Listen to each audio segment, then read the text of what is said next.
네, 안녕하세요. 전정현 소장입니다. 자, 지금 유가가 최근에 상당히 많이 내려 있죠. 그런 상태에서 30달러대로 내려갈 수도 있는 그런 모습을 지금 현재 보여주고 있는데요. 이란이 문제죠, 이란. 이란을 핵 제재를 풀어주면은 결국 이제 이란의 대단한 원유라든가 또는 그 가스 생산량 때문에 유가가 더 어려울 수가 있습니다. 근데 이런 상태에서 미국 정부가 현재는 평화적 목적이면은 용인하겠다. 네, 그래서 지금 핵 제재를 완전히 풀어주려고 하는 그런 상황이거든요. 그러하기 때문에 우리가 지금 현재 이란의 핵 제재권에 대해서 알아볼 그럴 이유가 있는 거라고 판단이 되고요. 결국 이제 3월 달 말까지는 정치적인 타결이 거의 임박이 되는 겁니다. 그죠? 네, 그리고 6월 달 말, 그때서 완전히, 거기서 결정이 될 수 있는 그런 모습이기 때문에 이런 부분을 우리가 명확히 좀 알아야 되겠고요. 과연 유가에 큰 타격을 줄 것인가? 뭐 이런 부분들 오늘 한번 살펴보도록 하겠습니다. 자, 이란 핵. 네, 무섭습니다. 네, 무섭죠. 핵전쟁 일어나지 말아야 되겠습니다. 그러면서도 급건을 이용을 해서 원유 가격을 또 우리가 생각을 안 할 수도 없죠. 네, 그래서 사실 좋은 점 나쁜 점이 다 있는 그런 상황인데요. 현재 이란과 미국의 핵 협상은 P5 플러스 1 해가지고요. 3월 말에 타결될 전망이라고 많이 얘기가 나오고 있고요. 뭐 약간의 이론도 있긴 하지만 그렇게 될 것 같은 그런 분위기에 지금 현재 있는 상태입니다. 현재 되게 그런 전망들이 나오고 있기 때문에 이런 부분들을 우리가 확실히 좀 알아봐야 될 것 같아요. 자, 유가는 지금 현재 지난 금요일자 기준으로 46달러대, WTI 크루드 오일 기준으로 2009년도 저점 근처에 이제 내려와 있죠. 여기서 조금 더 내려가면 이제 30달러대가 이제 붕괴될 수도 있는 그런 모습인데, 자, 과연 이런 것들이 가능할 건지 이런 부분들을 우리가 살펴봐야 되겠습니다. 사실 중동은 그 이란이나 시리아나 또는 이라크나 종족 분쟁이 상당히 그 혼돈을 주죠. 뭐 예를 든다면은 지금 현재 이런 모습 아닙니까? 그래서 대개 이란이나 이라크 같은 경우는 시아파가 많이 득세를 하고 있고요. 사우디아라비아 같은 경우는 수니파가 득세를 하고 있는 거죠. 그러니까 이란하고 이라크하고 손잡고 사우디를 궁지에 몰 수도 있는 거고요. 이런 관계에서 종교적인 분쟁이라든가 이런 건이 복잡하게 얽혀 있기 때문에 현재로서는 이 부분도 상당히 중요한데, 자, 일단 이렇게 어려운 상황입니다. 지금 종족 분쟁도. 그런 상태에서 원유 시장이 지금 현재 공급이 수요를 이렇게 초과를 하고 있는 상황이죠. 네, 이런 상태에서 이란의 제재까지 풀린다면은 유가의 급락은 불보듯 뻔할 수 있는 부분이기 때문에 요것이 그 3월 말에 정치적 타결이 임박해 있기 때문에 우리가 살펴가야 될 그럴 부분입니다. 그래서 지금 스위스 로잔에서 핵 제재 협상권에 대한 부분을 이란하고 P5, 그러니까 상임이사국 있죠? 상임이사국 5개국하고 독일하고 그리고 이란하고 현재 논의를 하고 있는 중인데 아마 조만간에 결론이 이제 나올 것 같습니다. 예. 우리가 이 핵 협상이 그러면 어떤 식으로 전개가 됐느냐. 처음에는요, 어디서 이 문제가 발생됐냐면 이란의 반정부 단체. 그러니까 아군의 적이 있는 거죠. 네. 이란의 그 반정부 단체에서 최초로 농축시설을 폭로하면서 그 건이 이런 식으로 전개돼 왔습니다. 그래서 결과적으로는 지금 현재 최근의 상황을 보면 3월까지는 포괄적인 정치적인 협상의 타결 시한이죠. 그러니까 구체적인 안을 이때까지 마련을 하고 6월 말까지는 결정을 하게 돼 있는 거예요. 이게 좀 연기가 된 부분이지만 이번에 어떻게 보면 이제 결론이 나지 않겠느냐. 이런 우려감 현재 존재하는 그런 상황이라고도 볼 수가 있는 그런 부분입니다. 자, 지금 이란이 왜 그렇게 중요하냐?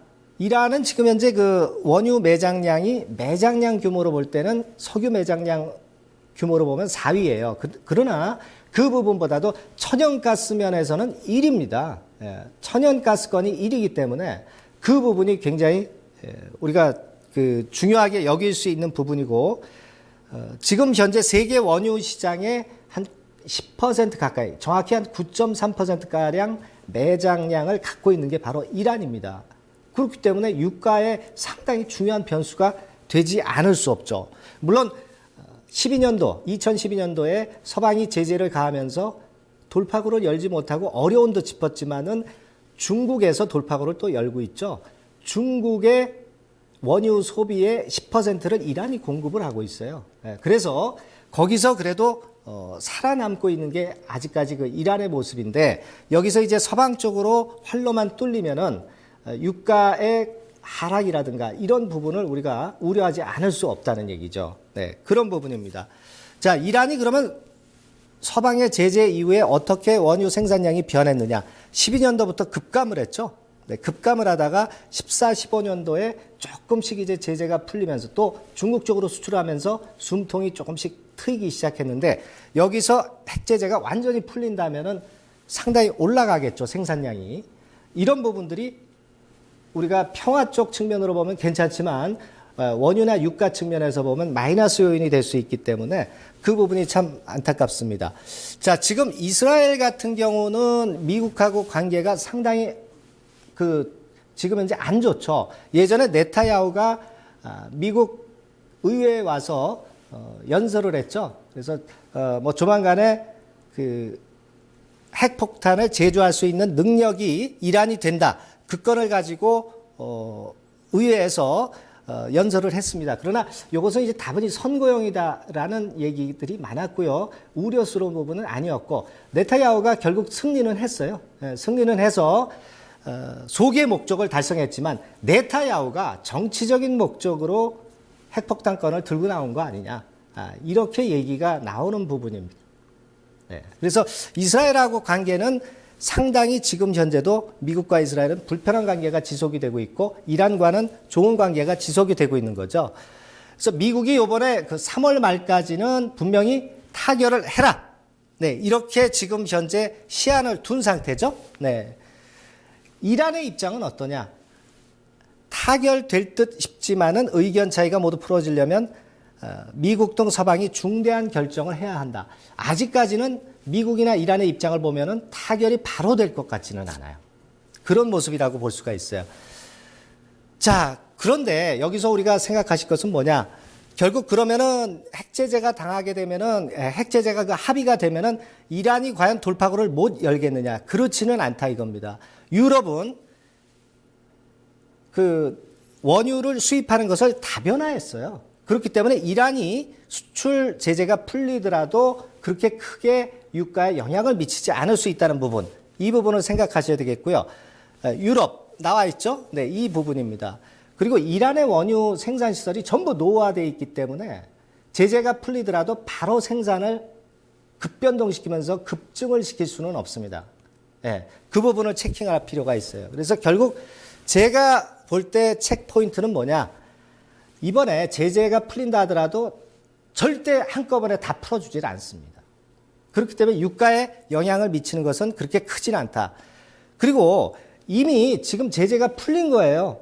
풀린 상태에서 완전히 풀리길 기대하는 겁니다. 그러니까 제재가 풀린 효과는, 악재는 이미 유가에 선 반영됐다는 측면도 생각하셔야 됩니다. 그리고 이란의 향후 행보에 따라서 제재 풀리는 여부가 결정이 될 가능성이 높고, 아까 말씀드렸지만은 유럽이라든가 이런 쪽이 수출국을 다변화시켰다 이거죠.